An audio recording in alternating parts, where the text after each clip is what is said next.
Hello everyone. बहुत समय से शारीरिक परेशानियां बनी हुई हैं। सारी जांचें करा ली, बहुत सारे डॉक्टर को दिखा लिया, बट जांचों में कुछ भी नहीं आ रहा, बीमारी पकड़ में नहीं आ रही है। जी हाँ, मैं बात कर रही हूँ सोमेटाइजेशन डिसऑर्डर की, जो एक मानसिक बीमारी है।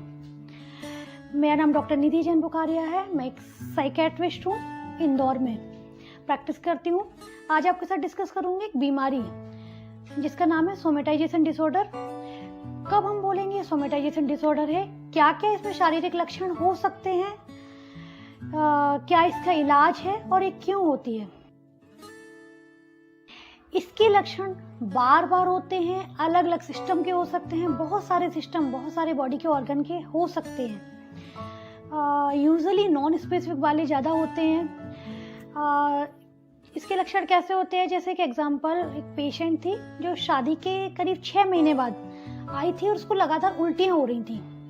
उसको उल्टी होती थी, उल्टी जैसा जी होता था, कमजोरी लगती थी और लगातार उल्टियों के बाद बहुत बार उसने ये गैस्ट्रोएंटरोलॉजिस्ट को कंसल्ट किया, सारी जांचें करा ली, एंडोस्कोपी करा लिया, अल्ट्रासाउंड करा लिया, बार बार करा लिया, ब्लड इन्वेस्टिगेशन, बट किसी में भी कोई भी बीमारी नहीं आ रही थी। तो उसको फिर जब उसको देखा, उससे डायग्नोज किया, मेडिसिन दिया, तो उसका काफ़ी अच्छा इम्प्रूवमेंट बहुत जल्दी हो भी गया था। तो इसमें क्या होता है कि जीआई सिस्टम के गैस्ट्रो के बहुत सारे सिम्टम्स आ सकते हैं। बहुत बार गैस्ट्रो के सिम्टम लेके पेशेंट आता है, उल्टी जैसा जी होना, उल्टी होना, बार बार उल्टी होना, पेट दर्द होना, पेट में चुभन होना, पेट भारी भारी लगना, या फिर जो स्टूल हैबिट होना वो चेंज हो जाना, बार बार मोशन होना, मोशन क्लियर नहीं होना। तो ऐसे बहुत सारी कभी कभी गले में कुछ खाना अड़ना, ये सभी दिक्कतें हो सकती हैं।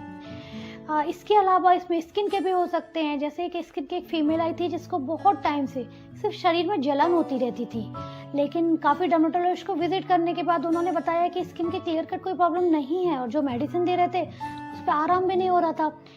तो बाद में जब उससे बात की, देखा, हिस्ट्री ली, तो पता चला कि उसको ये प्रॉब्लम थी और मेडिसिन देने से उसको फिर आराम लगा। तो इसमें क्या होता है कि स्किन में अगर आपको ये खुजली हो रही, लंबे समय से खुजली हो रही है लेकिन आपको आराम नहीं मिल रहा है, जलन हो रही है, या फिर टिंगलिंग, नम्बनेस कुछ हो रही है, ये झिनझिनी हो रही है, ये सारे सोरनेस हो रही है, कोई भी अलग अलग टाइप की स्किन में प्रॉब्लम भी हो सकती हैं। या फिर इसके अलावा पेन हो सकता है, अलग अलग हिस्सों में, शरीर के अलग अलग हिस्सों में पेन होना, खिंचाव होना, पैरों की पिंडलियों में बहुत सारे लोगों को दर्द होता है, हाथों में खिंचाव होता है, सिर में, नसों में खिंचाव होता है, बैक पेन होना, गले में खिंचाव होना, अलग अलग जगह खिंचाव होना, दर्द होना, सिर भारीपन होना, ये सभी दिक्कतें हो सकती हैं। या फिर पेन हो सकता है कि ये कभी कभी सेक्सुअल प्रॉब्लम्स भी हो सकती हैं, ड्यूरिंग सेक्स पेन हो सकता है, बहुत ज़्यादा कमजोरी हो सकती है, या फिर मेंसेस डिस्टर्ब हो सकते हैं। तो ये सभी दिक्कतें भी हो सकती हैं, कमजोरी, थकान। तो ये बहुत सारे अलग अलग टाइप के जो लक्षण होते हैं वो इसमें आ सकते हैं। बट एक चीज़ क्लियर होगी कि पेशेंट पहले जाएगा डॉक्टर के पास, स्पेशलिस्ट के पास जाएगा, सारी जांचें कराएगा। जांचों में कुछ भी नहीं आता, सारी जांचें जो भी आपके सिस्टम की सारी चाहे सीटी स्कैन हो, एमआरआई हो, अल्ट्रासाउंड हो, एक्सरे हो, सारे ब्लड इन्वेस्टिगेशन हो, एंडोस्कोपी हो, कोई भी होगा, जांचों में कुछ भी नहीं आएगा। मतलब उस पर्टिकुलर जो सिस्टम है, जो पर्टिकुलर शरीर का भाग है जिससे रिलेटेड वो बीमारी है, उसमें कुछ भी नहीं आता, जिसकी वजह से पेशेंट भी परेशान हो जाता है। बहुत बार उनके जो स्पेशलिस्ट डॉक्टर होते हैं वो सजेस्ट भी करते हैं कि साइकेट्रिस्ट को कंसल्ट करना चाहिए, या फिर ये साइकोलॉजिकल हो सकता है, लेकिन कभी कभी तो पेशेंट मान जाता है। बट बहुत बार स्टार्टिंग में पेशेंट मानने को तैयार नहीं होता और एक डॉक्टर से दूसरे डॉक्टर तक भटकता रहता है, परेशान होता रहता है, अपना बहुत सारा टाइम खराब करता रहता है। और अगर ये बीमारी 2 साल से ज़्यादा लगातार ही सिम्टम्स आ रहे हैं तो इसको इस बीमारी का नाम दिया जाता है। ये बीमारी किसको होती है? ये बीमारी जनरल पॉपुलेशन में 2% लोगों में पाई जाती है। मेल के कंपैरिजन में फीमेल में ज़्यादा कॉमन होती है।